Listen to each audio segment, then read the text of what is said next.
ओम श्री गणेशाय नमः। ओम श्री विष्णवे नमः। आप सभी का मेरे YouTube चैनल पर हार्दिक स्वागत है। आज की इस वीडियो में मैं आपको बताने वाली हूँ इंदिरा एकादशी व्रत के पारण मुहूर्त और तिथि के बारे में। साथ ही मैं आपको बताऊंगी कि इंदिरा एकादशी का व्रत कब और कैसे खोलना चाहिए, किन नियमों का पालन द्वादशी तिथि के दिन भी किया जाता है। इस बारे में बताने से पहले मैं आपको बता देती हूँ एकादशी की तिथि और शुभ मुहूर्त के बारे में। पितृ पक्ष में पड़ने वाली और आश्विन मास के कृष्ण पक्ष की एकादशी है इंदिरा एकादशी और 2 अक्टूबर शनिवार के दिन एकादशी का व्रत रखा जाएगा।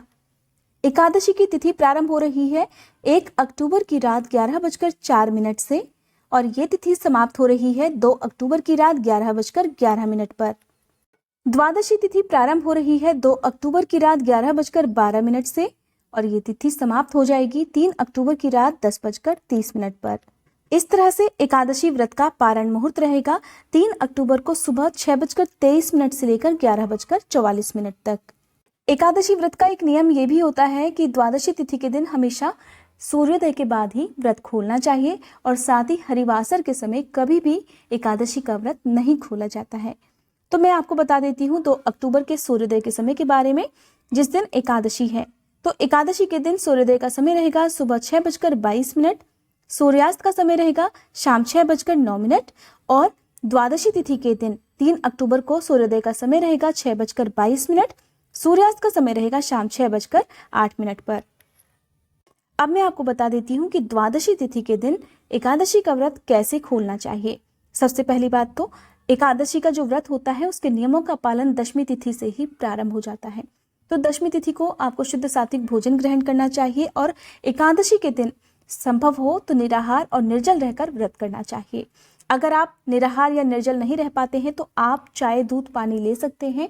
साथ ही शाम की पूजा करने के बाद एकादशी के दिन आप फलाहार भी ग्रहण कर सकते हैं। अब द्वादशी तिथि के दिन आपको व्रत खोलने की तैयारी प्रारंभ करनी है। देखिए, जब द्वादशी तिथि सारा दिन होती है तो ऐसे में आप अगर किसी वजह से सुबह के समय के मुहूर्त में व्रत ना खोल पाए तो आप शाम के समय व्रत खोल सकते हैं। वैसे जो कहा जाता है कि सूर्योदय के 2-3 घंटे के अंदर अंदर आपको अपना व्रत हर हाल में खोल लेना चाहिए, जब पूरे दिन तक द्वादशी तिथि लगी होती है। और शाम का जो समय होता है वो होता है 3 बजे से लेकर 5 बजे तक का। दोपहर के समय कभी भी आपको एकादशी का व्रत नहीं खोलना चाहिए। द्वादशी तिथि के दिन आपको दान भी करना होता है।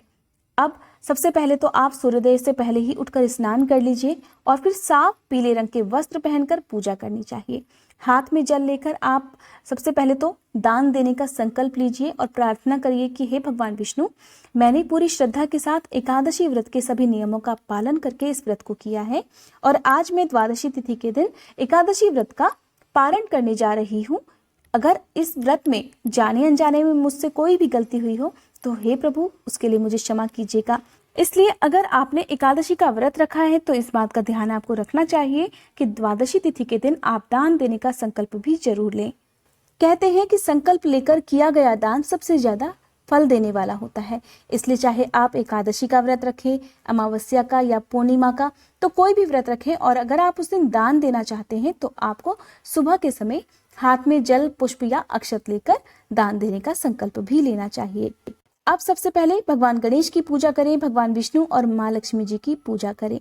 आज के दिन भगवान गणेश को दूर्वा अर्पित करनी चाहिए और भगवान विष्णु को आप आज के दिन चंदन का तिलक लगाकर उन्हें पीले रंग के फूल अर्पित करें। साथ ही भोग में आप शुद्ध सात्विक चीजों का भोग उन्हें लगा सकते हैं। आप चाहें तो फल का या मिठाई का भोग भी लगा सकते हैं। भगवान विष्णु को पंचामृत आज के दिन आप अगर संभव हो तो जरूर चढ़ाएं।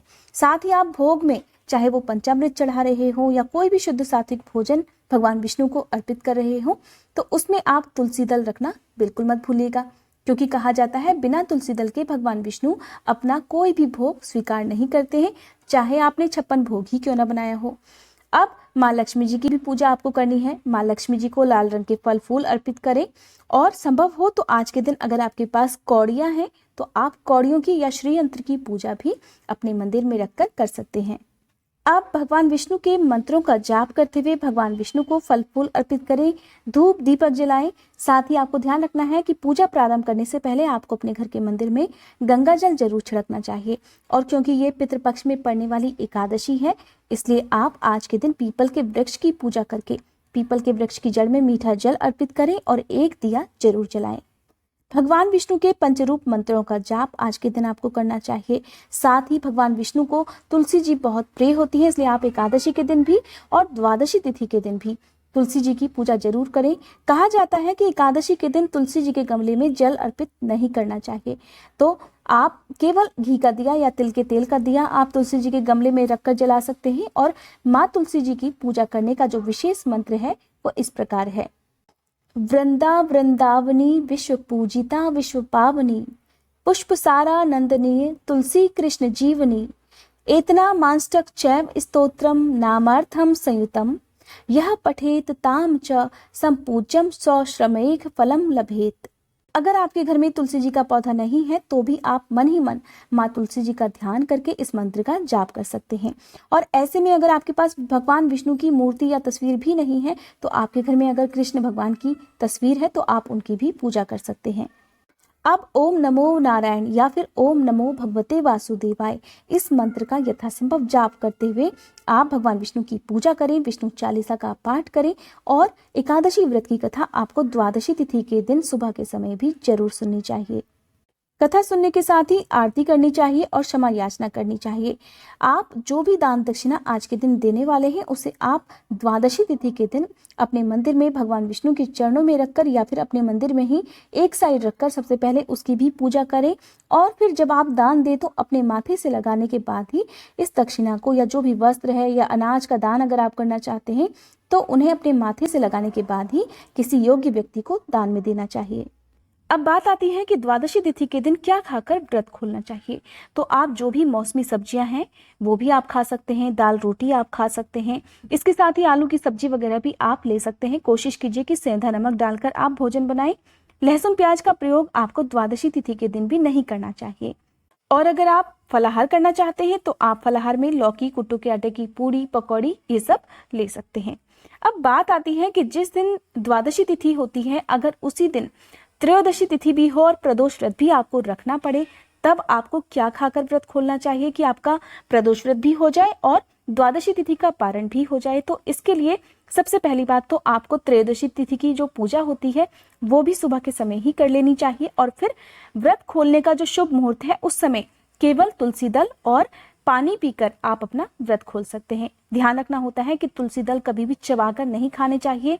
एक दो या जितने भी पत्ते आप निगल सके आसानी से उतने पत्ते आपको निगल लेने चाहिए पानी के साथ।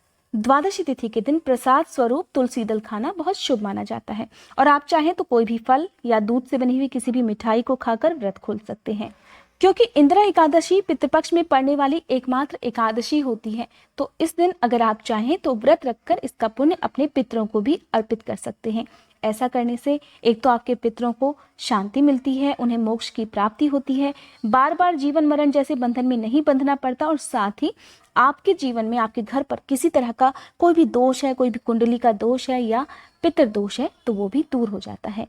अब कई बार लोग प्रश्न पूछते हैं कि हम द्वादशी तिथि के दिन कितनी बार भोजन ग्रहण कर सकते हैं।